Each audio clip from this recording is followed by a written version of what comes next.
దురదృష్టవశాత్తు BSOD కారణంగా నా ల్యాప్టాప్ సరిగ్గా స్టార్ట్ కాలేదు.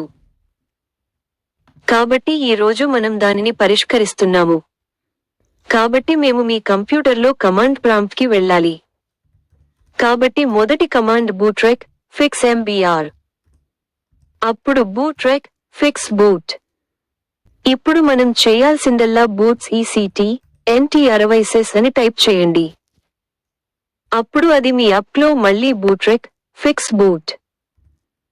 తదుపరిది బూట్రెక్ రీబిల్డ్ కానుంది. తదుపరిది SFC స్కానౌ అవుతుంది.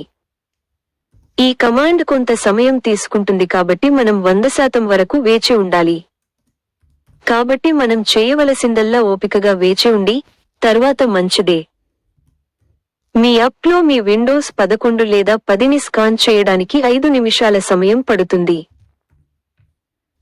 కాబట్టి మీరు చక్కగా వేచి ఉంటే, మీరు ఖచ్చితంగా మంచివారు అవుతారు. ఎటువంటి సమస్యలు ఉండవు. గొప్పవి, పరిపూర్ణమైనవి, మంచివి, మీ విండోస్ 10 లేదా 11ని ఉపయోగించడానికి సరే.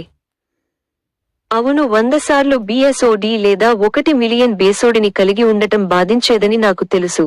కానీ మీరు గట్టిగా కూర్చోవాలి. అది పూర్తయినప్పుడు మీరు కొన్ని స్పాంజ్బాబ్ స్క్వేర్లో చూడవచ్చు.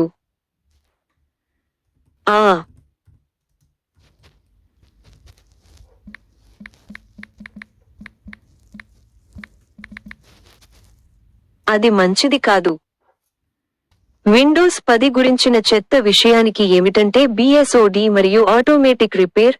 విండోస్ 7 అత్యంత చెత్త బాసోడ్ కలిగి ఉంది.